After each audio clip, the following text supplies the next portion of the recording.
السلام علیکم ورحمۃ اللہ وبرکاتہ۔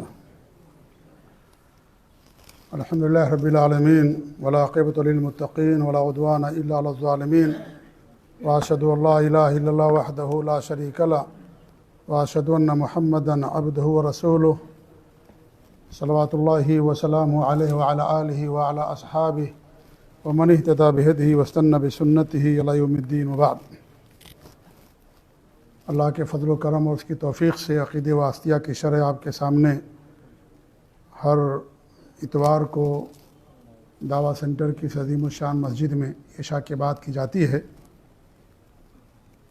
اس سے پہلے ہم نے جو موضوع پڑھا تھا وہ یہ تھا کہ اہل سنت الجماعت سلف صالحین عقیدے کے باب میں جو اہل باطل اور بدعات ہیں ان کے درمیان راہ اعتدال پر قائم ہیں، وسطیت پر قائم ہیں۔ اور وسطیت کا مطلب آپ لوگوں کے سامنے واضح کیا گیا تھا کہ وسطیت کا مطلب ہے کہ جس کا ثبوت قرآن و حدیث سے ہو، یہ وسطیت کا معنی اور مطلب ہے۔ اگر قرآن و حدیث سے اس کا ثبوت نہیں ہے تو وہ وسطیت نہیں ہے، کیونکہ وہ چیز جائز ہی نہیں ہے۔ آپ اس کو آسانی سے یوں سمجھ سکتے ہیں جیسے ہم کہتے ہیں کہ ہمارا دین بہت آسان ہے۔ اب بہت آسان ہونے کا مطلب تو یہ نہیں ہے کہ آپ پانچوں نمازیں ایک ساتھ پڑھ لیں کہ ہمارا دین بہت آسان ہے، لاؤ پانچوں نمازیں ایک ساتھ پڑھ لیتے ہیں۔ رمضان کا روزہ رکھنا بہت مشکل ہو رہا ہے، ہم ایک مہینہ کے بجائے آسان دین ہے 10 روزہ رکھ لیتے ہیں، ایک دن رکھتے ایک دن ناغا کر دیتے ہیں۔ یہ آسانی کا مطلب نہیں ہے۔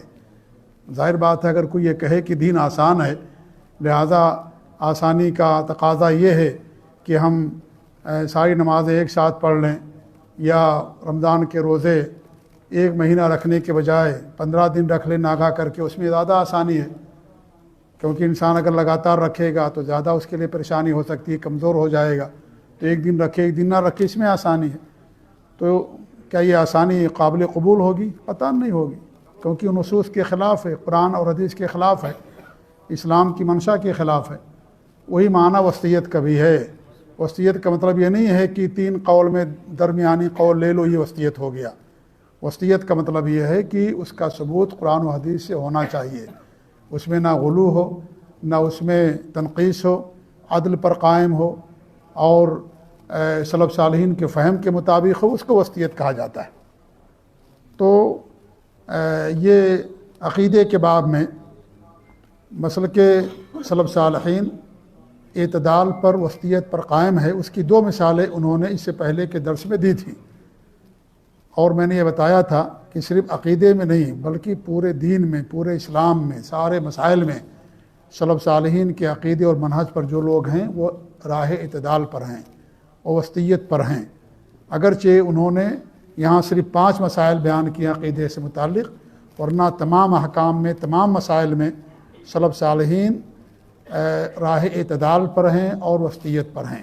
جو 2 مسئلہ ہم نے پڑھا تھا، ایک مسئلہ تو یہ تھا کہ اللہ رب العالمین کی جو نام و صفات ہیں ان کے باب میں اہل سنت والجماعت سلف صالحین راہ اعتدال پر قائم ہیں۔ کچھ لوگ کیا کرتے ہیں؟ اللہ کے تمام نام و صفات کا انکار کرتے ہیں۔ کچھ ایسے لوگ ہیں جو اللہ رب العالمین کی تشبیہ کرتے ہیں مخلوق سے۔ اب ظاہر بات ہے دونوں گمراہی کے سرے ہیں۔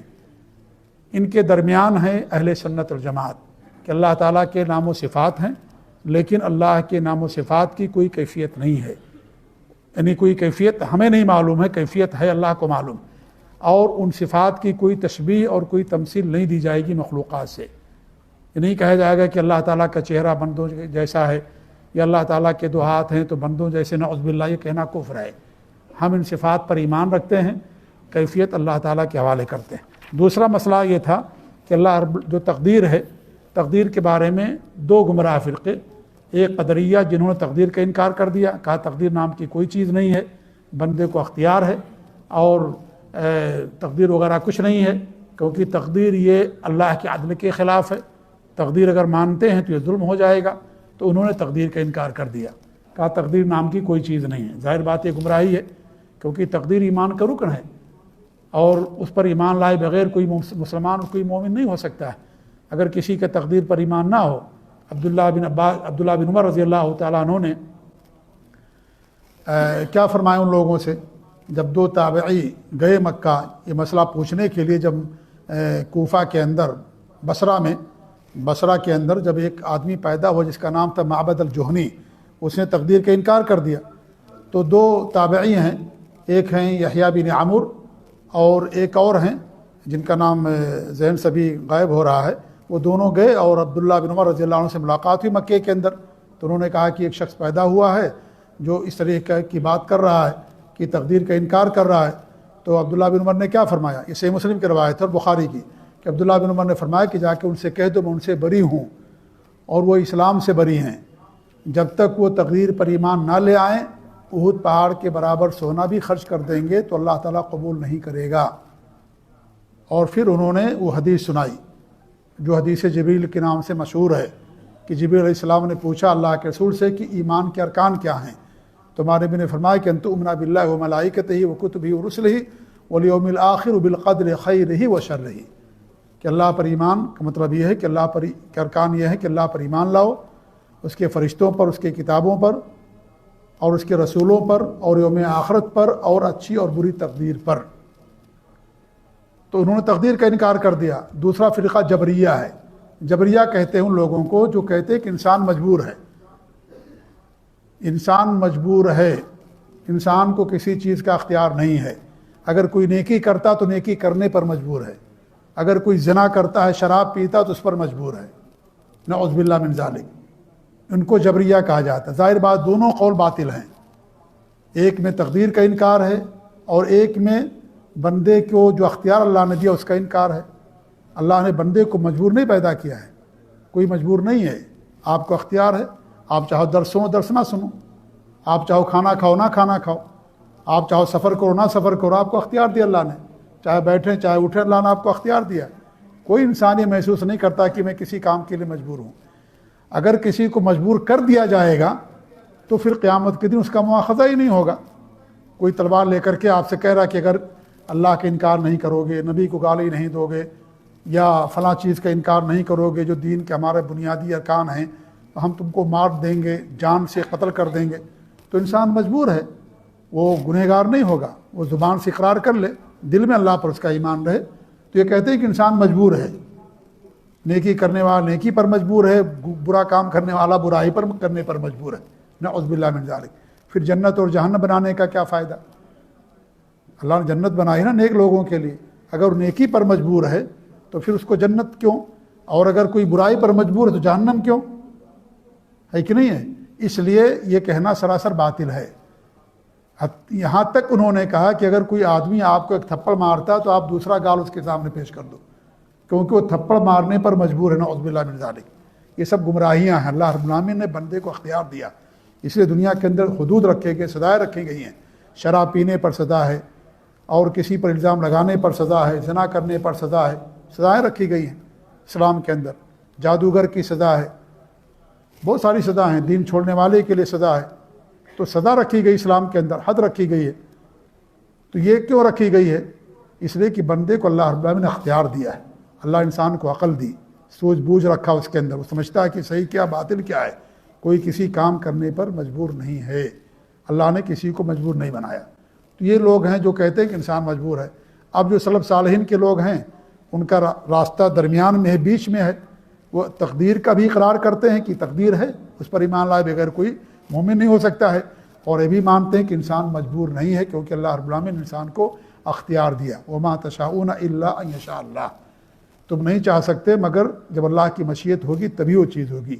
اللہ رب العالمین نے انسان کی طرف مشیت کی نسبت فرمائی، یعنی انسان ارادہ رکھتا ہے، انسان ارادہ رکھتا ہے، انسان کے پاس عقل ہے، جانور کے پاس عقل نہیں، انسان کے پاس عقل ہے، انسان کے پاس مشیت ہے، انسان کے پاس خواہش ہوتی ہے، اس کی اپنی تمنا ہوتی ہے، اس کی اپنی مرضی ہوتی ہے، یہ تمام چیزیں انسان کو اللہ رب العالمین نے دی ہیں۔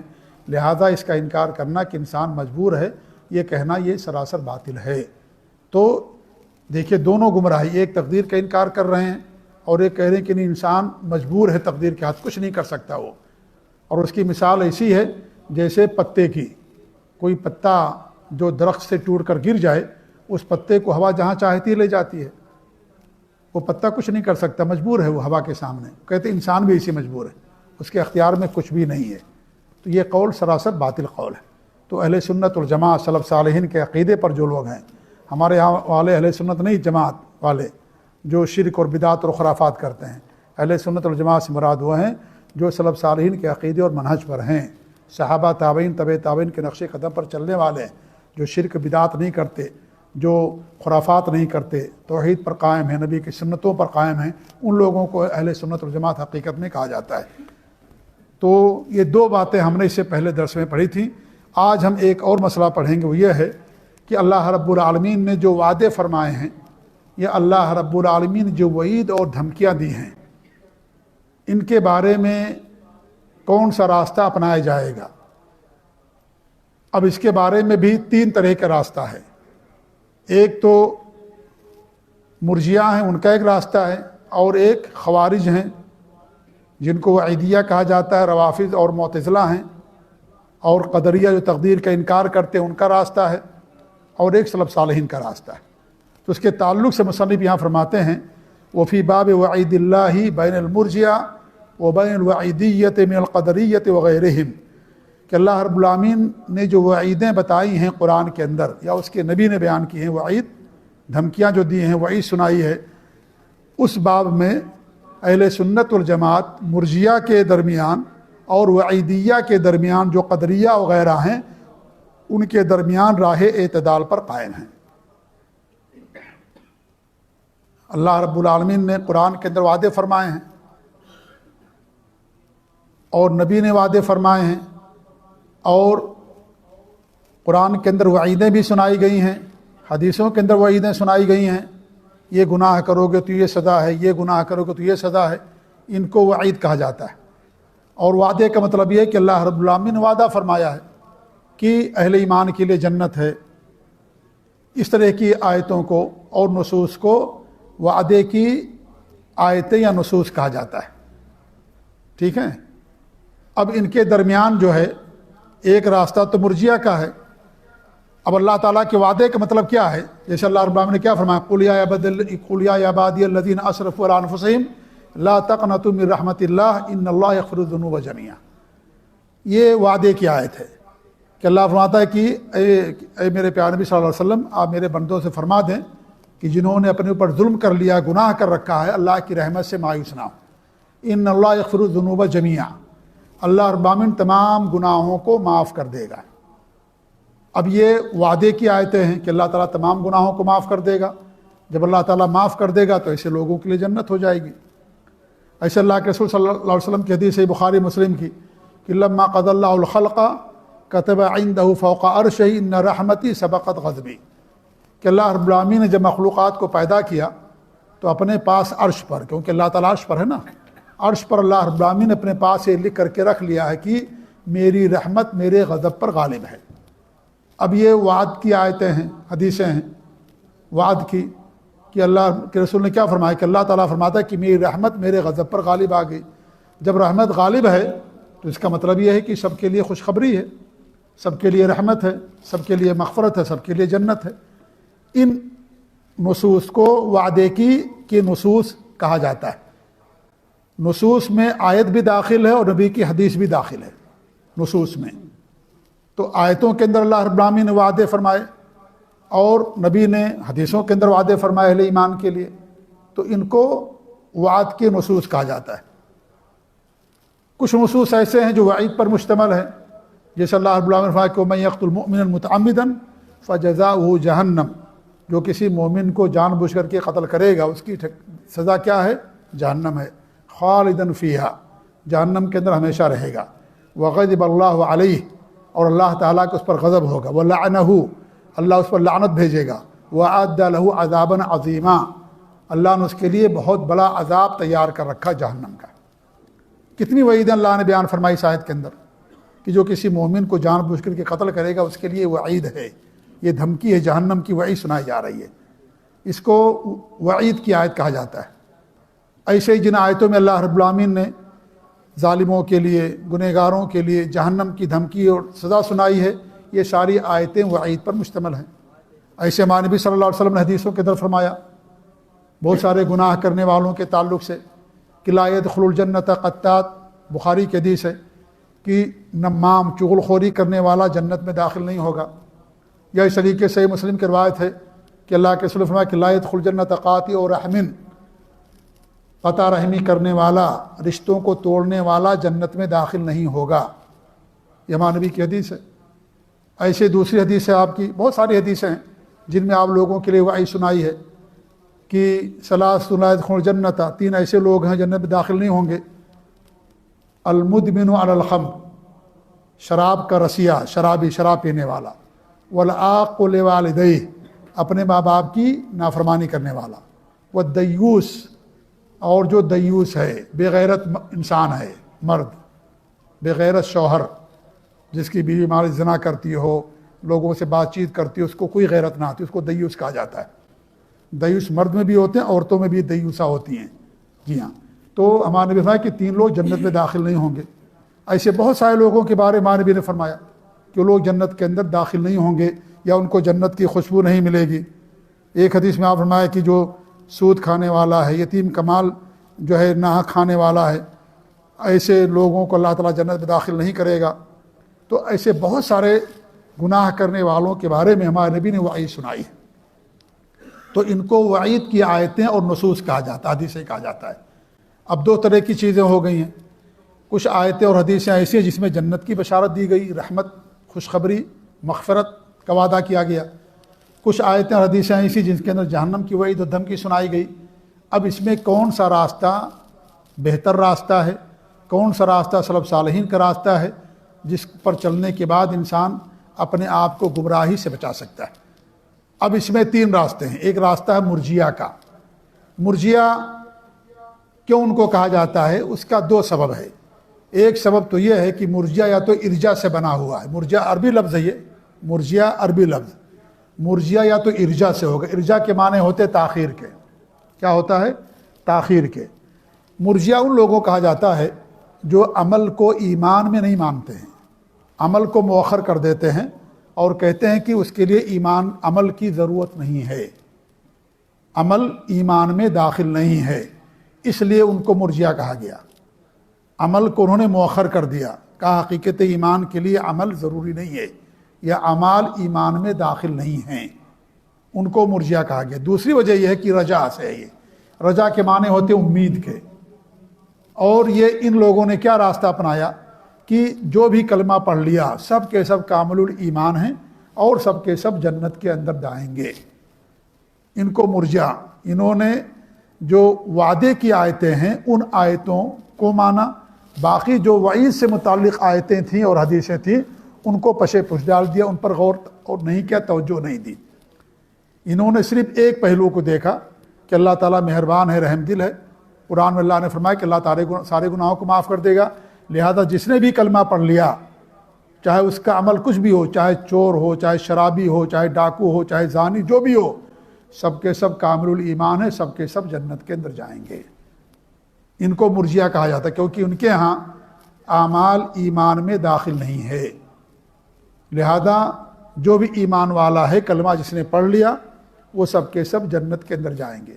حتیٰ کہ اگر وہ اپنے دل میں تکذیب بھی کرنے والا ہے، زبان سے پڑھ لیا اس نے کلمہ، اگرچہ دل سے ایمان نہیں لایا، وہ بھی مسلمان ہے، مومن ہے، کامل ایمان ہے، وہ بھی کامل ایمان ہے.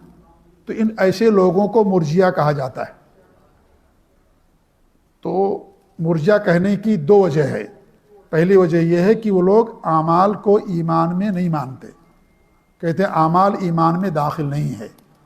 دوسری وجہ یہ ہے کہ وہ لوگ امید میں ہیں. امید یہ ہے کہ سارے اہل ایمان جنت کے اندر جائیں گے، کوئی جہنم کے اندر نہیں جائے گا.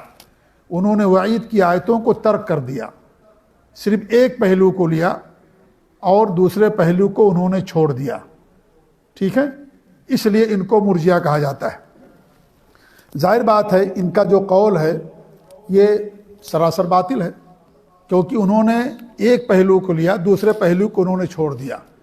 جبکہ اللہ رب العالمین عذاب بھی دینے والا ہے، اللہ رب العالمین مہربان اور رحم دل بھی ہے. تو انہوں نے صرف ایک پہلو کے لیا، اللہ کی رحمت کو پہلو کو لے لیا. اللہ کی مغفرت کے پہلو کو لے لیا، وعدے کی آیتیں اور نصوص لے لیا، باقی جو نصوص تھے جن میں جہنم کی وہی سنائی گئی، دھمکی دی گئی، ان تمام نصوص کو انہوں نے پشے پش ڈال دیا، اس کو چھوڑ دیا، اس کی طرف کوئی توجہ نہیں کی۔ ظاہر بات ہے ان کا یہ عمل باطل ہے، اور انہوں نے ایک نیک مقصد کے لیے ایسا کیا۔ ان کا مقصد یہ تھا تاکہ لوگ مایوس نہ ہوں، کیونکہ انسان اگر مایوس ہو جائے گا تو خودکشی کر سکتا ہے اور یعنی غلط راستے کو اپنا سکتا ہے۔ اس لیے کہا کہ بھئی مایوس نہ ہو، اللہ تعالیٰ مہربان رحم دل ہے۔ اس لیے ہم کہتے ہیں کہ نیک مقصد بھی انسان کے عمل کے لیے کافی نہیں ہے۔ بہت سارے لوگ آج ان کا بہت اچھا مقصد ہے، لیکن اس اچھے مقصد کی بنا پر کوئی عمل انسان کے لیے جائز نہیں ہو جائے گا۔ ابھی شب برات گزری نا، لوگ اچھے مقصد کے لیے رات بھر جاگتے ہیں، نماز پڑھتے ہیں، قبرستان کی اجتماعی زیارت کرتے بھی اچھا مقصد ہمارا ہے، ہم جو ہے اللہ کی مغفرت چاہتے ہیں، اللہ کی رحمت چاہتے ہیں، تو کیا ان کا یہ عمل جائز ہو جائے گا؟ نہیں۔ نوح علیہ السلام کی قوم میں جو شرک پیدا ہوا ان کا بھی مقصد اچھا ہی تھا۔ انہوں نے جو مجسمے بنائے تھے 5 لوگوں کے، مقصد یہ تھا کہ ان کو دیکھ کر کے ہم بھی انہی کے طریقے سے نیک بنیں گے، یہ مقصد تھا ان کا۔ ان کا مقصد شرک کرنے کا نہیں تھا، شرک بعد میں پیدا ہوا تھا۔ جنہوں نے مجسمے بنائے تھے انہوں نے شرک نہیں کیا تھا، جب وہ نسل گزر گئی، بعد میں جو نسل آئی اور علم توحید کا ختم ہو گیا تب شرک پیدا ہوا دنیا کے اندر۔ ان کا مقصد نیک تھا، یہ بڑے اچھے لوگ تھے، نیک لوگ تھے، بڑے دیندار لوگ تھے، انہی کے طریقے سے ہم بنیں گے، اچھا مقصد تھا ان کا۔ انہوں نے اسی مقصد کے لیے مجسمے بنائے، لیکن کیا اچھا مقصد بہتر ہوا؟ نہیں۔ اچھا مقصد اس وقت بہتر ہوگا جب آپ کا عمل بھی نبی کی سنت اور طریقے کے مطابق ہوگا۔ اگر نہیں ہوگا تو انسان کا اچھا مقصد بہتر نہیں ہوتا۔ کوفہ کی مسجد میں جو لوگ اجتماعی دعا کر رہے تھے، اجتماعی تکبیر، تحلیل، تسبیح، ان کا ایک سرگنا تھا، کہتا تھا کہو 100 مرتبہ لا الہ الا اللہ۔ سارے لوگ بیک آواز کہتے تھے لا الہ الا اللہ، لا الہ الا اللہ، پوری مسجد گونج اٹھتی تھی۔ وہ کہتا تھا کہ اب کہو اللہ اکبر 100 بار، سارے لوگ 100 بار اللہ اکبر اللہ، سب ایک ساتھ ایک آواز میں۔ سب کا مقصد نیک تھا، سب اللہ کے لیے ذکر کر رہے تھے، بھلائی مقصد تھا، نیکی مقصد تھا کہ اللہ ہمارے گناہوں کو معاف کر دے، اللہ کا ہم ذکر کر رہے ہیں، سب کا مقصد نیک تھا۔ لیکن کیا یہ نیک مقصد اور ان کی نیک خواہش نے ان کے اس عمل کو جائز قرار دیا؟ نہیں۔ عبداللہ بن مسعود نے ان کو کہا کہ تم لوگ گمراہی کا دروازہ کھول رہے ہو، اللہ کے رسول کے ابھی برتن نہیں ٹوٹے، آپ کے کپڑے نہیں پرانے ہوئے، آپ کے صحابہ موجود ہیں جنہوں نے آپ کو اپنی آنکھوں سے دیکھا، اور تم لوگوں نے دین کے اندر نئی نئی چیزیں پیدا کر لی۔ اگر یہ خیر ہوتا، بھلائی ہوتی تو نبی کے صحابہ کرتے۔ تم صحابہ سے زیادہ خیر کے متلاشی نہیں ہو سکتے، خیر کے حریص نہیں ہو سکتے۔ اور ان کو کہا تم لوگ گمراہی پر ہو، اور تم لوگ ضلالت اور گمراہی کا دروازہ کھولنے والے ہو۔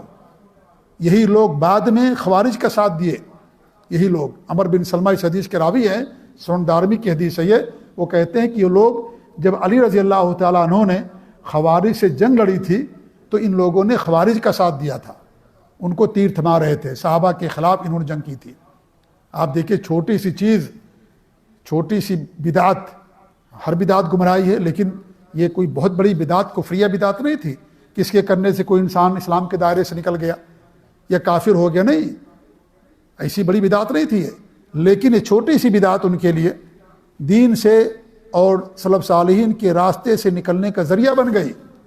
اس لیے کبھی بھی بدعت کو چھوٹی نہیں سمجھنا چاہیے، کسی گمراہی کو چھوٹی گمراہی نہیں سمجھنا چاہیے۔ اللہ کے بات ہے، کیا فرماتے ہیں؟ کل بدعت ضلالہ، ہر بدعت گمراہی ہے، ہر گمراہی انسان کو جہنم کے اندر لے جانے والی۔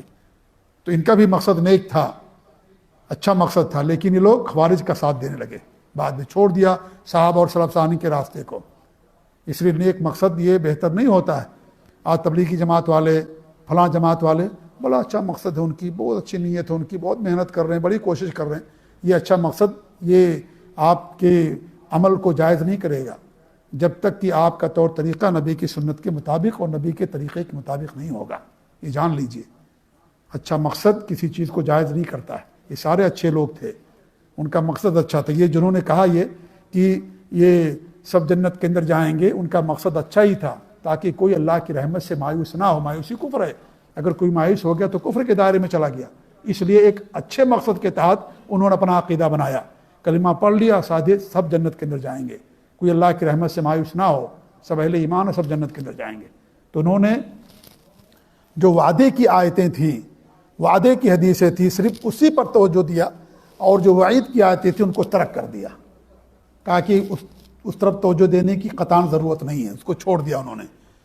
ظاہر بات یہ گمراہی کا ایک سرا ہے۔ دوسرا ایک فرقہ ہے جن کو وعیدیہ انہوں نے کہا، شیخ امام ابن تیمیہ رحمۃ اللہ علیہ نے، اور وعیدیہ کہتے ہیں جنہوں نے وعید کی آیتوں کو مقدم کیا، وعید کی آیتوں پر عمل کیا اور وعدے کی آیتوں کو چھوڑ دیا۔ بات سمجھ آ رہی نہیں آ رہی ہے؟ میں آسان الفاظ میں، کیونکہ یہ بہت باریک باتیں ہیں، یہ عقیدے کی اور جو ہے کے باب میں بڑی باریک بات ہے یہ، چونکہ بہت ساری کتابوں کی شرح اس سے پہلے ہو چکی ہیں، عقیدہ واسطیہ کی شرح آپ لوگوں کے سامنے کی جا رہی ہے۔ یہ بات ایسے نہیں کہ عام بھرے مجمع میں لوگوں کے سامنے کی جائے، لیکن یہ کہ ایک سلسلہ ہمارا کئی سالوں سے چل رہا ہے توحید کی شرح کا اور اہم کتابوں کی شرح کا، تو اس کتاب کو ہم نے شروع کیا، ورنہ بات بڑی باریک بات ہے اور بہت اہم بات بھی ہے، اسے بڑے غور سے ان تمام باتوں کو سننے کی ضرورت ہے۔ میں بڑے آسان الفاظ میں آپ لوگوں کی زبان یا الفاظ میں اس کو سمجھانے کی کوشش کرتا ہوں، اور امید ہے کہ انشاءاللہ آپ لوگ سمجھتے بھی ہوں گے، اللہ کی ذات سے امید یہی ہے۔ تو ایک فرقہ ہے وعیدیہ، وعیدیہ وعید سے بنا ہوا ہے۔ وعیدیہ مطلب یہ ہے کہ وہ لوگ جنہوں نے وعید کی آیتوں ہی پر توجہ دی اور وعید کی آیتوں ہی پر عمل کیا، اور جو وعدے کی آیتیں تھیں ثواب اور رحمت اور مغفرت کی اور جنت کی وعدے کی آیتیں تھیں، ان تمام آیتوں اور حدیثوں کو پشے پش ڈال دیا انہوں نے۔ ان کا بھی مقصد نیک تھا۔ ان کا کیا مقصد تھا؟ مقصد یہ تھا تاکہ لوگ گناہ نہ کریں۔ جب ہم یہ کہیں گے تم جہنم کے جاؤ گے، اللہ کی وعید ہے، دھمکی ہے، تو پھر کوئی گناہ کے قریب نہیں جائے گا۔ ان کا بھی مقصد نیک تھا، لیکن کیا مقصد نیک ہونے کی وجہ سے وہ ان کو حق ملا؟ نہیں، کیونکہ جو راستہ انہوں نے اپنایا وہ راستہ خوارج کا راستہ تھا۔ تو وعیدیہ ان لوگوں کا ہے۔ وعیدیہ کے اندر قدریہ بھی شامل ہیں۔ قدریہ جنہوں نے تقدیر کا انکار کر دیا، تقدیر کا انکار کر دیا، وہ بھی کہتے ہیں کہ اگر بڑے گناہ کا ارتکاب کرنے والا توبہ کیے بغیر مر گیا وہ جہنم کے اندر جائے گا، ہمیشہ جہنم کے اندر رہے گا۔ ایک مرتبہ اگر کسی نے زندگی میں شراب پی لی، وہ بھی، اور ایک ایسا شخص جس کو نوح علیہ السلام کی عمر دے دی گئی 950 سال تک، اس نے شرک کی اور بت پرستی کی، وہ دونوں جہنم کے اندر ہمیشہ ہمیشہ رہیں گے۔ یہ ان لوگوں کا قول ہے، خوارج کا، قدریہ کا۔ جس نے ایک مرتبہ شراب پی لیا، ایک مرتبہ جھوٹ بول دیا، ایک مرتبہ اس نے رشوت لے لی، ایک مرتبہ اس نے چوری کر لی، ایک مرتبہ اس نے زنا کر لیا، وہ بھی، اور جو 950 سال تک بت پرستی کرے گا، شرک کرے گا، کفر کرے گا، دونوں جہنم کے اندر ہمیشہ ہمیشہ رہیں گے۔ یہ ان کا قول ہے۔ قدریہ تقدیر کا انکار کرنے والے۔ خوارج کا بھی عقیدہ یہی ہے کہ بڑے گناہوں کا مرتکب اگر توبہ کیے بغیر مر گیا ہمیشہ ہمیشہ جہنم کے اندر رہے گا۔ خوارج کے ہاں یہ ہے کہ دنیا کے اندر بھی کافر ہے اور مرنے کے بعد تو جہنم کے اندر رہے گا ہمیشہ۔ ایک فرقہ ہے معتزلہ۔ معتزلہ کا قول یہ ہے کہ وہ دنیا کے اندر تو مسلمان ہے، اسلام کا حکم نافذ ہوگا، لیکن مرنے کے بعد ہمیشہ ہمیشہ جہنم کے اندر رہے گا۔ وہ کہاں رہے گا؟ وہ ہمیشہ ہمیشہ جہنم کے اندر رہے گا۔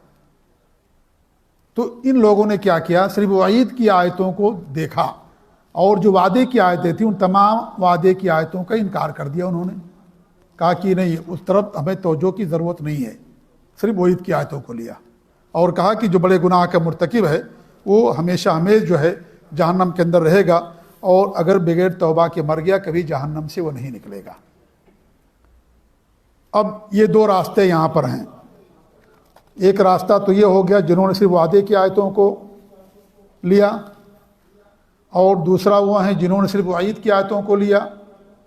اب ظاہر بات ہے ان دونوں میں انکار ہے، ایک نے وعید کی آیتوں کا انکار کر دیا، ایک نے وعدے کی آیتوں کا انکار کر دیا۔ اب اس میں درمیانی جو راستہ ہے اہل سنت والجماعت کا، سلف صالحین کا، ان کا کیا عقیدہ ہے؟ ان کا عقیدہ یہ ہے کہ جو بڑے گناہوں کا مرتکب ہے اگر بغیر توبے کے مر گیا تو اللہ تعالیٰ کی مشیت کے تحت ہے، ایسے لوگوں کی سزا جہنم ہی ہونی چاہیے، لیکن اللہ تعالیٰ چاہے تو معاف کر سکتا ہے، اللہ تعالیٰ چاہے تو معاف کر سکتا ہے، اور اگر وہ جہنم کے اندر گئے بھی تو اللہ تعالیٰ ان کو جہنم سے نکال کر کے لے کر آئے گا۔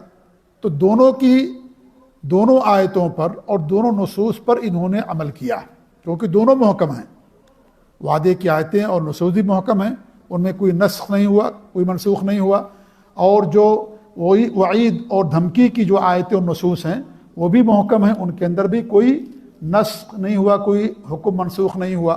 تو انہوں نے دونوں کے اوپر عمل کیا اور یہ کہا انہوں نے کہ ہم دونوں پر عمل کریں گے، لہذا گناہ کبیرہ کا مرتکب یہ دخول جہنم کا حقدار ہے، یعنی اس نے جو بڑا گناہ کیا ہے اس کی سزا یہی ہے کہ وہ جہنم کے اندر جائے۔ اگر اللہ تعالیٰ کی مشیت نہیں ہوئی، اللہ تعالیٰ نے اس کو نہیں چاہا کہ وہ جنت میں جائے، تو ایسا انسان جہنم کے اندر جائے گا۔ لیکن اگر وہ جہنم کے اندر گیا تو ہمیشہ ہمیشہ جہنم کے اندر نہیں رہے گا، اللہ تعالیٰ اس کو جہنم سے جنت کے اندر نکال کے لائے گا۔ یہاں پر جب جہنم سے ان کو نکالا جائے گا، وعدے کی آیتوں پر عمل ہوا، اور جہنم میں جانے کے تعلق سے جو وعید کی آیتیں تھیں اس کے اوپر عمل ہو گیا، لہذا ایسی صورت میں دونوں پر عمل ہو گیا اور دونوں محکم ہیں۔ یہ سلف صالحین کا منہج اور عقیدہ ہے کہ بڑے گناہوں کا مرتکب اگر بغیر توبہ کے مر گیا تو وہ اللہ تعالیٰ کی مشیت کے تحت ہے، اللہ تعالیٰ چاہے تو اس کو معاف کر دے اور اللہ تعالیٰ چاہے تو معاف نہ کرے، اور ایسے لوگوں کی سزا وہی ہے، وہ جہنم ہی کے وہ حقدار۔ لیکن اللہ رب العالمین اپنی رحمت سے اگر چاہے تو ان کو معاف کر دے، جنت کے اندر لے جائے، اور اگر معافی نہیں ملی ان کو اول وہلا میں، شروع ہی میں، اور وہ جہنم کے اندر چلے گئے، تو اللہ تعالیٰ ان کو جہنم سے نکال کر کے جنت کے اندر لے کر کے آئے گا۔ لیکن شرک کے علاوہ اگر انسان شرک کرتا ہے تو شرک کرنے والے کے لیے مغفرت نہیں ہے، کیونکہ شرک ہی وہ گناہ ہے جس کے بارے میں اللہ رب العالمین نے صاف فرما دیا ہے، ان اللہ لا یغفر ان یشرک بہ ویغفر ما دون ذلک لمن یشاء، کہ اللہ شرک نہیں معاف کرے گا، شرک کے علاوہ دیگر گناہوں کو اللہ تعالیٰ چاہے تو معاف کر سکتا ہے۔ شرک کے علاوہ زنا، چوری، بے ایمانی، ڈکیتی، شراب نوشی، یہ جو سب بڑے بڑے جرم ہیں، ماں باپ کی نافرمانی، رشوت، سود، یہ سب بڑے بڑے جو جرم ہیں، ان کا کرنے والا اگر بغیر توبے کے مر گیا، اگر توبہ کر لیا تو اللہ نے معاف کر دیا، لیکن اگر توبہ نہیں کیا اس نے تو ایسی صورت میں اللہ تعالیٰ کی مشیت کے تحت ہے۔ لیکن اگر یہ شرک ہے تو اس کی مغفرت نہیں ہوگی اگر اس نے توبہ نہیں کیا، کیونکہ شرک کے بارے میں اللہ رب العالمین کا صاف فرمان، ان اللہ لا یغفر ان یشرک بہ ویغفر ما دون ذلک لمن یشاء۔ دوسری آیت میں اللہ رب العالمین نے کیا فرمایا، وَلَوْ أَشْرَكُوا لَحَبِطَ عَنْهُمْ مَا كَانُوا يَعْمَلُونَ۔ اللہ نے انبیاء کا ذکر کیا اور کیا فرمایا، اگر یہ شرک کر لیں ان کے سارے اعمال کو اللہ برباد کر دے گا۔ جب سارے اعمال برباد ہو گئے، اب آپ کے پاس کوئی عمل باقی نہیں رہا، اور جنت ملے گی اعمال کے بعد اللہ کی رحمت سے، تو جب آپ کے پاس کوئی نیک عمل باقی ہی نہیں رہ گیا، سب برباد ہو گیا، تو ایسا انسان ظاہر بات ہے کہاں جائے گا، جہنم کے اندر جائے گا، کیونکہ اللہ تعالیٰ کی رحمت کس کو شامل ہوگی، نیک عمل کرنے والوں کو، جو نیک اعمال کرنے والے ہیں ان کو، جو شرک نہ کرنے والے ہیں ان کو اللہ کی رحمت شامل ہوگی۔ جب شرک کر لیا آپ کا سارا عمل برباد ہو گیا، نماز برباد، روزہ، حج، زکوٰۃ، قربانی سب برباد۔ اب اس کا مطلب یہ کہ آپ کے صحیفے میں کوئی بھی نیک عمل نہیں رہ گیا۔ جب نیک عمل نہیں رہ گیا تو اس کا ٹھکانہ کیا ہوگا، جہنم ہی ہوگا نا، کیونکہ اللہ تعالیٰ کی رحمت کس کو ہوگی، جو ایمان لائے اور نیک عمل کیا۔ اب آپ کے پاس کوئی نیک عمل باقی نہیں رہ گیا، آپ نے شرک کر کے اپنے ایمان کو برباد کر دیا، سارے عمل کو برباد کر دیا، اب آپ کا صحیفے کے اندر کوئی نیکی نہیں ہے۔ جب کچھ نہیں ہے تو اللہ کی رحمت کو بھی نہیں آپ کو ملے گی، جب رحمت نہیں ملے گی تو جہنم کے اندر جائے گا۔ ایسے اللہ رب العالمین نے فرمایا اپنے نبی کے بارے میں، وَلْقَدْ أُوحِيَ إِلَيْكَ وَإِلَى الَّذِينَ مِن قَبْلِكَ لَئِنْ أَشْرَكْتَ لَيَحْبَطَنَّ عَمَلُكَ وَلَتَكُونَنَّ مِنَ الْخَاسِرِينَ۔ سورہ زمر کی آیت ہے۔ ہم نے آپ کی طرف وہی کی ہے، آپ سے پہلے جتنے بھی نبی گزرے ہیں سب کی طرف نے وہی کی تھی۔ کیا وہی کی تھی، لَئِنْ أَشْرَكْتَ، اگر تم نے شرک کیا، لَيَحْبَطَنَّ عَمَلُكَ، تمہارا عمل برباد ہو جائے گا، خلاص سارا عمل برباد ہو جائے گا، کوئی عمل آپ کا باقی نہیں رہے گا، کوئی عمل باقی نہیں رہے گا، سب برباد ہو جائے گا، ساری نیکیاں برباد، ساری عبادتیں برباد، سارے اعمال برباد، حج، زکوٰۃ، قربانی، مساجد کی تعمیر، سب برباد، کچھ باقی نہیں رہے گا، کیونکہ اتنا بڑا تم نے گناہ کر لیا ہے کہ وہ گناہ سارے عمل کو برباد کر دے گا۔ وَلَا تَكُونَنَّ مِنَ الْخَاسِرِينَ، اور تم خسارہ پانے والوں میں سے جاؤ گے، سب سے بڑا خسارہ جہنم کے اندر جانا ہے۔ تو یہ اللہ رب العالمین نے فرمایا، تو لہذا شرک کے علاوہ جو دیگر گناہ ہیں، اگر بغیر توبے کے انسان مر گیا تو اس میں سلف صالحین کا موقف کیا ہے کہ اللہ تعالیٰ کی مشیت کے تحت، اگر بغیر توبے کے، توبہ کر لیا تو معاف کر دیا اللہ نے، اگر بغیر توبے کے مر گیا تو اللہ کی مشیت کے تحت، اللہ تعالیٰ چاہے تو معاف کر دے، کیونکہ اس کے اعمال ہیں، شرک نہیں کیا اس نے، اس کے پاس نماز بھی ہے، روزہ بھی ہے، اس کے پاس زکوٰۃ بھی ہے، قربانی بھی ہے، ظلم بھی ہے، جھوٹ بھی ہے، رشوت بھی ہے، سود بھی ہے، اور بھی گناہ ہیں، لیکن نیک اعمال بھی اس کے پاس ہیں، تو اللہ رب العالمین چاہے تو اس کو معاف کر دے، اور اللہ تعالیٰ اسے اول وہلہ میں شروع ہی میں جنت میں داخل کر دے، اور اللہ تعالیٰ چاہے تو نہیں اس کو جہنم میں داخل کرے، اور جو سزا اللہ نے اس کے لیے متعین کر رکھی ہوگی وہ سزا ملنے کے بعد اللہ تعالیٰ اس کو جنت کے اندر لے کر کے آئے گا۔ لیکن شرک کے علاوہ لوگوں کے لیے، شرک کرنے والے کے لیے مغفرت نہیں ہے۔ اللہ کے رسول حدیث من مات وهو يشرك بالله شيئا دخل النار، جو شرک کی حالت میں مر گیا وہ جہنم میں جائے گا۔ ومن مات وهو لا يشرك بالله شيئا دخل الجنہ، اور جس حالت میں مرا کہ اس نے کچھ بھی اللہ تعالیٰ کے ساتھ شرک نہیں کیا وہ ضرور بضرور جنت کے اندر جائے گا، چاہے شروع میں جائے چاہے بعد میں جائے، لیکن وہ جنت کے اندر جائے گا۔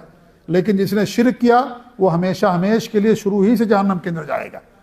اور اللہ کے رسول صلی اللہ علیہ وسلم کی حدیث ہے کہ اللہ رب العالمین ایسے لوگوں کو جنہوں نے شرک نہیں کیا ہوگا اور ان کے پاس بڑے بڑے گناہ ہوں گے اور وہ جہنم میں چلے گئے ہوں گے، اللہ ان کو نکالے گا، اللہ ان کو نکالے گا جہنم سے، وہ کوئلہ ہو جائیں گے جل کر کے جہنم کے اندر۔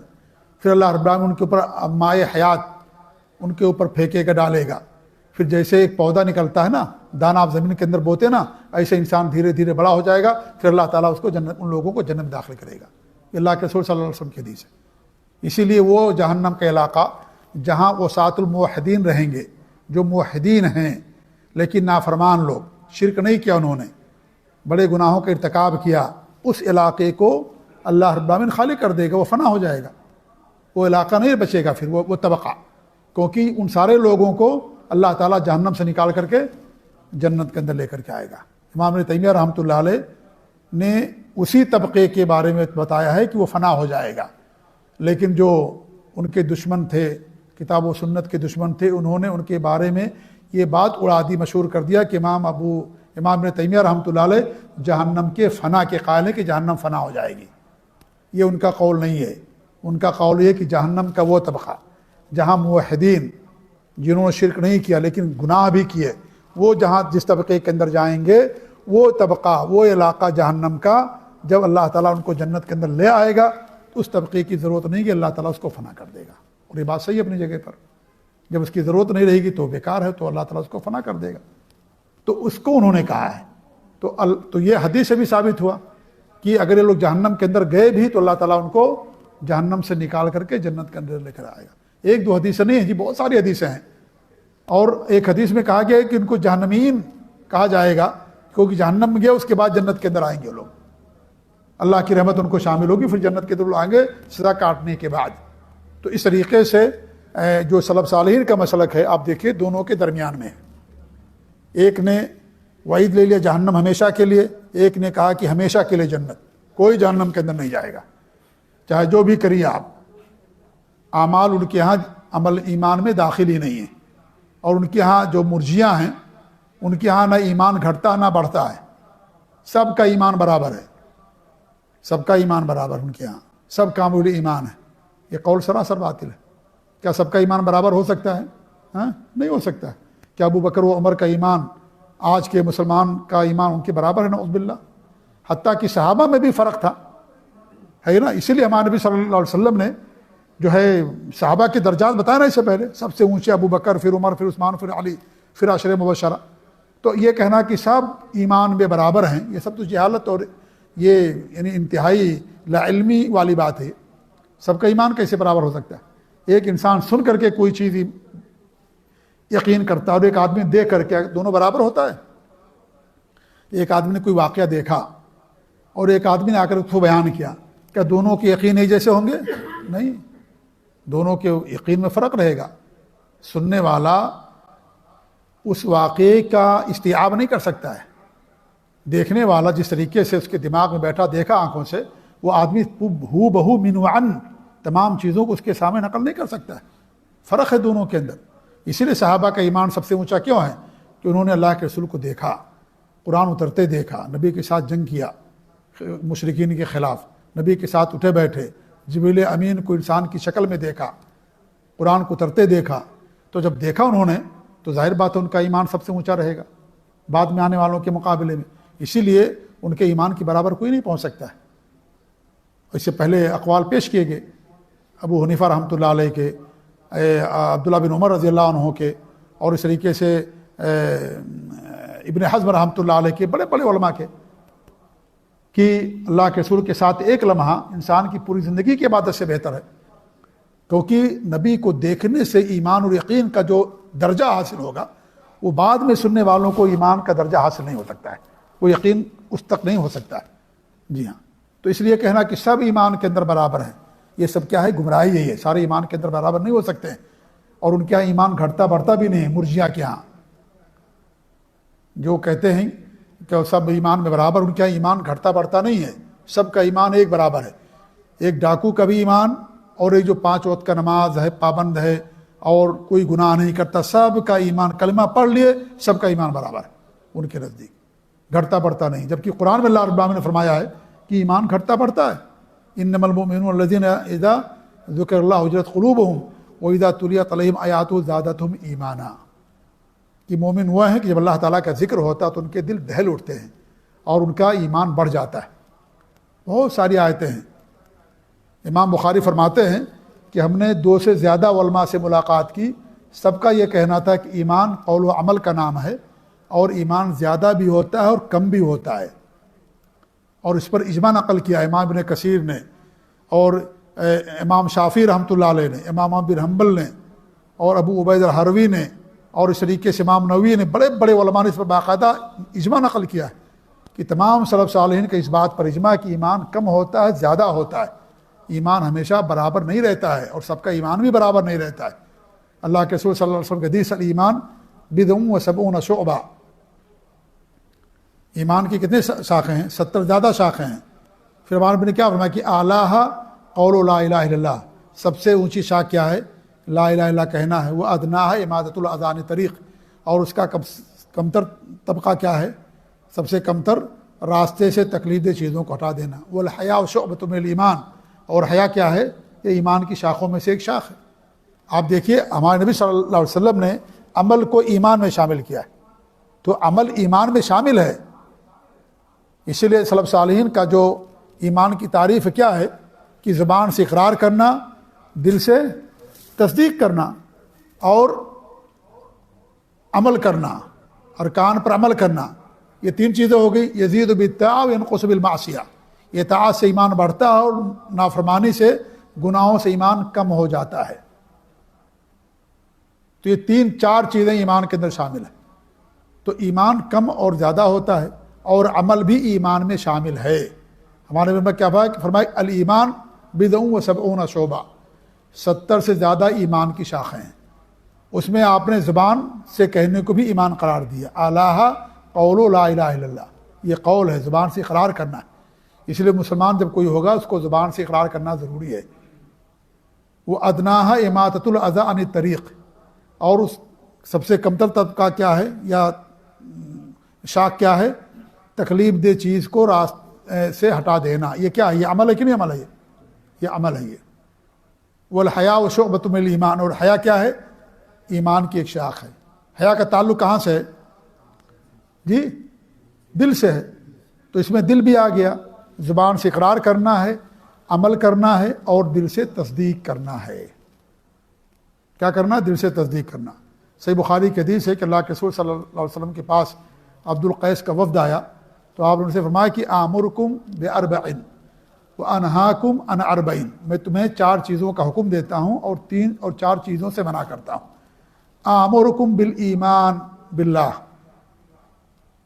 میں تمہیں اللہ پر ایمان لانے کا حکم دیتا ہوں۔ پھر آپ نے پوچھا اتدرون ما الایمان باللہ، کیا تمہیں معلوم ہے کہ اللہ پر ایمان کا مطلب کیا ہے؟ تمہارے نبی نے کیا فرمایا؟ ان تشہد ان لا الہ الا اللہ وان محمد رسول اللہ واقام الصلاۃ وایتاء الزکاۃ وصوم رمضان وتؤد الخمس من المغنم، یہ بخاری کی حدیث ہے۔ کیا آپ نے فرمایا کہ اللہ پر ایمان لانے کا مطلب یہ ہے کہ تم اس بات کی گواہی دو کہ اللہ تعالیٰ کے علاوہ تمہارا کوئی معبود برحق نہیں ہے، اور محمد صلی اللہ علیہ وسلم اللہ کے سچے نبی اور رسول ہیں، اور نماز قائم کرو، زکوٰۃ دو، اور بعض روایتوں کے اندر رمضان کے روزوں کا بھی ذکر ہے۔ اور پھر ہمارے فرمایا کہ خمس ادا کرو، 5واں حصہ ادا کرو مال غنیمت میں سے۔ تو ہمارے نبی نے دیکھی اس میں نماز کو، زکوٰۃ کو، یہ سب اعمال ہیں، یہ سب ایمان میں ہمارے نبی نے ان کو شامل کیا۔ تو اعمال ایمان میں داخل ہیں، قرآن میں اللہ نے کیا فرمایا؟ جب قبلہ چینج ہوا ہمارا بیت المقدس سے خانہ کعبہ کی طرف، 16-17 مہینے تک ہمارے نبی صلی اللہ علیہ وسلم نے بیت المقدس کی طرف رک کر کے نماز پڑھی تھی۔ جب مکہ سے ہجرت کر کے آپ مدینہ گئے تو بیت المقدس کی طرف آپ نے رک کر کے نماز پڑھی۔ کتنے مہینے تک؟ 16 یا 17 مہینے تک۔ صحیح بخاری کے اندر جو الفاظ ہیں 16-17 مہینے۔ اس کے بعد قبلہ بدل دیا گیا اور قبلہ وہی پرانا جو قبلہ تھا خانہ کعبہ وہی قبلہ ہمارا ہو گیا۔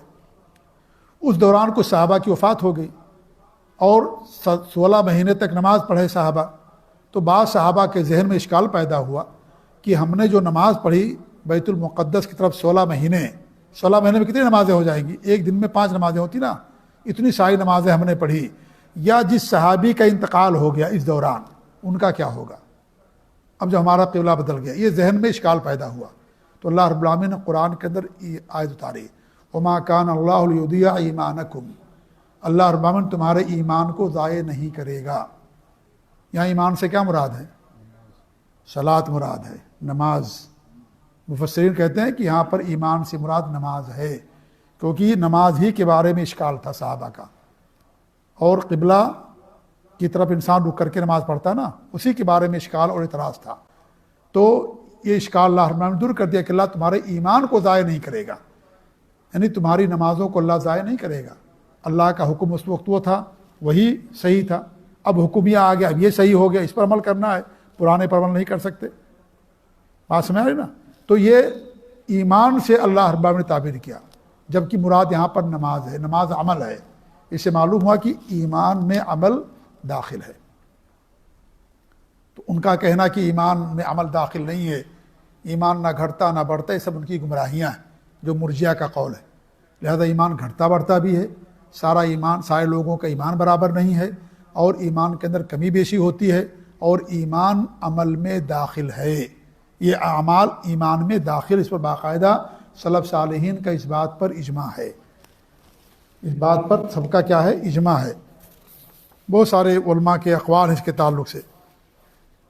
یہ امام بخاری نے کہا کہ میں نے 200 آدمی کہا تھا، وہ کہتے ہیں کہ لقد لقیت اکثر من 1000 رجل، 1000 سے زیادہ علماء سے میری ملاقات ہوئی، جن سے بھی ملاقات کی۔ فما رأيت احدا يختلف في ان الایمان قول و عمل یزید و ینقص، میں نے کسی کو بھی نہیں پایا کہ وہ یہ کہتا ہو کہ ایمان جو ہے قول و عمل کا نام نہیں ہے، اور نہ زیادہ ہوتا نہ کم ہوتا ہے، بلکہ سب کا کہنا یہ تھا کہ ایمان قول کا نام ہے، عمل کا نام ہے، کم ہوتا ہے اور زیادہ ہوتا ہے۔ 1000 سے زیادہ علماء سے جن سے بھی میں نے ملاقات کی، سب کا کہنا یہی تھا۔ ایسے یہ بن سعید القطان، یہ امام بخاری کے استاد ہیں، یہ ہے بن سعید القطان، اور بہت مشہور جرح و تعدیل کے ائمہ میں سے یہ ہے بن سعید القطان، بڑے متشدد تھے یہ۔ اگر یہ کسی کے بارے میں کہہ دیں کہ راوی صحیح ہے، خلاص، اب کسی کو دیکھنے کی ضرورت نہیں ہے کہ کسی اور کا قول دیکھا جائے، خلاص۔ اگر انہوں کسی کے بارے میں کہہ دیں کہ راوی ثقہ ہے، یہ راوی صحیح ہے، کسی کے قول کو دیکھنے کی ضرورت نہیں، اتنے متشدد تھے اس معاملے میں۔ یہ ہے بن سعید قطان اور علی بن مدینی، یہ بھی امام بخاری کے استاد ہیں، اور خود امام بخاری رحمۃ اللہ علیہ بھی بہت زیادہ اس معاملے میں محتاط تھے۔ تو وہ کہتے ہیں کہ میں نے جن سے بھی ملاقات کی، سب یہ کہتے تھے ائمہ کہ ایمان قول و عمل کا نام ہے، اور زیادہ ہوتا ہے اور کم بھی ہوتا ہے۔ تو ایسے ہی سب نے باقاعدہ اس کے بارے میں اجماع نقل کیا ہے کہ ایمان میں عمل داخل ہے، اور ایمان کم ہوتا ہے اور زیادہ ہوتا ہے، اور ہر انسان محسوس بھی کرتا ہے کہ نہیں محسوس کرتا ہے۔ آج کا آپ کا ہمارا جو ایمان ہے رمضان میں اسی رہتا ہے، ہاں بڑھ جاتا نا، جب حج کرنے جاتے ہیں، عمرہ کرنے جاتے ہیں، طواف کرتے ہیں، ویسی رہتا ہے۔ جب قبرستان کی زیارت کرنے جاتے ہیں، کسی کو دفن کرنے کے لیے جاتے ہیں قبرستان، اس وقت، اور آج ابھی جو ہیں مسجد میں بیٹھے ہوئے ہیں، یا بزنس کر رہے ہیں، کھانا کھا رہے ہیں، چائے پی رہے ہیں، بریانی کھا رہے ہیں، ہوٹل میں ہیں، اور گشت کر رہے ہیں، والی بال، کرکٹ، فٹ بال کھیل رہے ہیں، دیکھ رہے ہیں، اس وقت کا ایمان، اور جب کسی مریض کی یاد کے لیے جاتے ہیں، یا قبرستان میں جاتے ہیں قبرستان کی زیارت کے لیے، یا کسی کو دفن کرتے وقت، یا کسی مردے کو نہلاتے ہیں، کسی مردے کو کفن دیتے ہیں، کیا سب ایمان ہمیشہ برابر رہتا ہے؟ ہاں برابر رہتا ہے جی؟ نہیں رہتا ہے۔ تو یہ کہنا کہ ایمان سب کا برابر ہے اور ایمان میں کمی بیشی نہیں ہوتی، تو فطرت کا اور جو ہے انسان کی طبیعت فطرت کا انکار کرنا ہی ہے. جی ہاں، انسان کا ایمان گھٹتا بڑھتا رہتا ہے، ہمیشہ برابر نہیں رہتا ہے. اللہ کے رسول نے فرمایا کہ اگر تم ہمیشہ ویسی رہو تو فرشتے تم سے سلام کریں گے. صحابہ نے کہا نا کہ اللہ کے رسول صلی اللہ علیہ وسلم جب ہم آپ کے ساتھ رہتے ہیں تو بہت زیادہ ہمیں آخرت کی یاد رہتی ہے، نیکیوں کی طلب رہتی ہے، نیکیوں کی رغبت رہتی ہے، لیکن جب گھر جاتے ہیں، بیوی بچے کے پاس چلے جاتے ہیں تو بھول جاتے ہیں، پھر نیکیوں کی طرف رغبت کچھ کم ہو جاتی ہے. تو ہمارے نبی نے کیا فرمایا کہ اگر تم ویسی رہو جیسے میرے ساتھ رہتے ہو تو فرشتے آئیں گے تم سے سلام کریں گے. جی ہاں، تو انسان کا ایمان کم اور زیادہ ہوتا رہتا ہے، انسان کا ہمیشہ برابر نہیں رہتا ہے ایمان. تو یہ جو مرجیہ کا کہنا سراسر باطل ہے، جنہوں نے کہا کہ کلمہ پڑھ لیا خلاص سیدھے جنت کے جائیں گے. اور جتنے بھی بریلوی ہیں سب اسی عقیدے کے ہیں، قبر پرست لوگ جو کہتے ہیں سب جنت کے اندر جائیں گے، حتیٰ کہ تو مشرکین کو بھی جو شرک کرتے ہیں خود کرتے ہیں، سب جنت کلمہ پڑھ لیا خلاص کچھ کرنے کی ضرورت نہیں. اسی کے عقیدے پر سارے کے سارے لوگ. اور جو خوارج ہیں اور جو معتزلہ ہیں اور روافض، ان کا عقیدہ کیا ہے کہ بڑے گناہوں کا مرتکب کرنے والا ہمیشہ جہنم کے اندر رہے گا، ہمیشہ. جو شیعہ ہیں وہ معتزلہ کے عقیدے پر ہیں. معتزلہ کا کیا عقیدہ ہے کہ دنیا میں اس کو مسلمان کہیں گے، مرنے کے بعد ہمیشہ جہنم کے اندر رہے گا.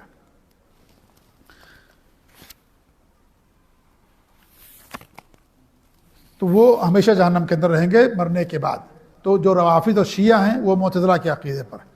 اور خوارج کا عقیدہ تو معلوم ہے نا کہ وہ دنیا کے اندر بھی کافر ہے اور مرنے کے بعد بھی کافر ہے، وہ یہ کہتے ہیں. تو یہ سارے عقیدے باطل ہیں. صحیح عقیدہ کیا ہے اس کے اندر کہ جو بڑے گناہوں کا مرتکب ہے شرک کے علاوہ، وہ اللہ تعالیٰ کی مشیت کے تحت ہے. اللہ تعالیٰ چاہے تو اس کو معاف کر دے، اور اگر معاف نہیں کیا جہنم کے اندر گیا تو اللہ تعالیٰ اس کو جہنم سے نکال کر لائے گا. اس میں دونوں آیتوں پر عمل ہے، دونوں نصوص پر عمل ہے، کیونکہ دونوں محکم ہیں. اگر آپ ایک کو لے لیں دوسرے کو چھوڑ دیں تو اہل باطل کی روش یہی ہے. جو اہل بدعت ہوتے نا وہ ایک حدیث لیں گے، ایک آیت لیں گے، باقی ساری کو چھوڑ دیں گے، ان کی اپنے منشا کے جو موافق ہوگی. یہ اہل باطل کی ہمیشہ سے پہچان رہی ہے. جو سلف صالحین ہیں اہل سنت والجماعت، سلف صالحین کے عقیدے منہج پر، وہ لوگوں کا کیا منہج ہے کہ تمام آیتوں کو، تمام حدیثوں کو اکٹھا کرتے ہیں اور ان کے درمیان تطبیق نکالتے ہیں، اور اس کے بعد جو خلاصہ نکلتا ہے اس کے مطابق ان کا قول، ان کا منہج ہوتا ہے.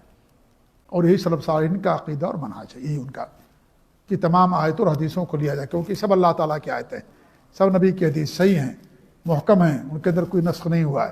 لہذا ایسا عمل یا ایسا راستہ جس سے تمام حدیثوں پر عمل ہو اور تمام آیتوں پر عمل ہو جائے، تو یہ جو سلف صالحین کا عقیدہ اس کو ماننے سے سب پر عمل ہو جاتا ہے.